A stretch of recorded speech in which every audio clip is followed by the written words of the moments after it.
Hi guys, welcome back to another Overthrow Disc Golf video. As always, thank you so much for tuning in. Today we're going to talk about when unconventional form is not bad form. Let's get started.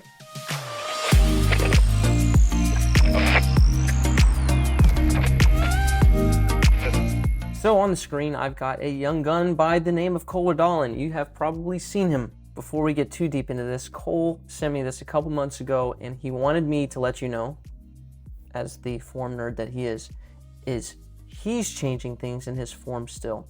So this is probably not even his current form, but there are some things that we'll go through that seem pretty glaringly obvious for some of us that I don't think are quite as big of an issue as we might make them out to be. So I'm going to go through this footage that Cole sent over, and the first thing that most of you will probably notice, oh, there's volume. So the thing you notice is his foot is completely backwards, right? And you probably notice this if you try to fix this problem in your own form, right? And again, here we go again, walking up, foot completely backwards, right? How come Cole can get away with this and you can't? Well, let me show you. Well, of course, I'm speaking of the general you that is YouTube, right? I have to kind of take all 50,000 of you and put you in one little box of not as flexible, not as athletic as these other people, right? Which changes with personal lessons.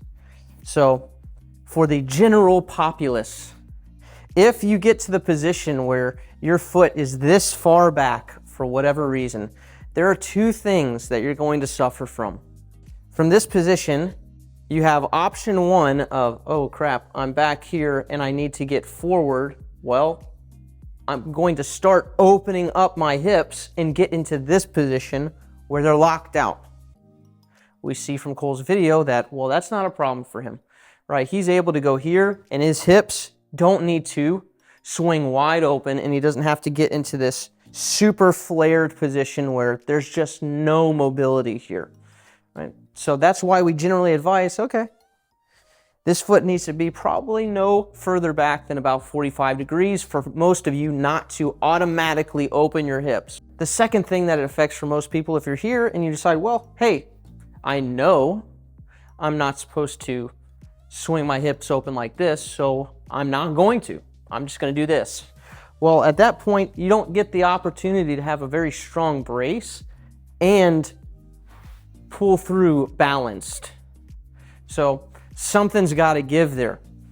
Well, Cole doesn't have to make those concessions with his foot being back like this. Cole can still get a solid plant here, and his hips don't have to fly forward for him to do it. So he kind of gets to have his cake and eat it too. Now, as a coach, when I see people get in positions like this, of course, just like your eyes went to it, my eye goes to it. But then I have to look past what the actual technique or form piece is and say, does that mess with the fundamentals and the ability to execute those? In Cole's case here, the answer is no. For most of you watching, the answer is absolutely. So for most people, most of you, you should start in the range and stay in the range if you're building your form. Someone like Cole, really what happened was he learned to throw far first. And then as a coach, if you start working with someone like that, you've got to decide, do I really change this? Because it's kind of weird to the eye, right? But he's able to get all the fundamentals. So does it need to be changed? Is there a big upside to changing this? In my opinion, there's probably not a massive upside to changing this. And with someone who already throws this far, you've got to say, okay, he's throwing further than the competition already. Is the upside to changing this, another 50 feet or 100 feet, just going to give him an absolute massive weapon to just bludgeon the competition? Or am I going to try to change something that's very natural for him at the moment at the potential risk of screwing everything up? Despite this, let's go back into the booth and see what Cole is executing very, very, very, very well.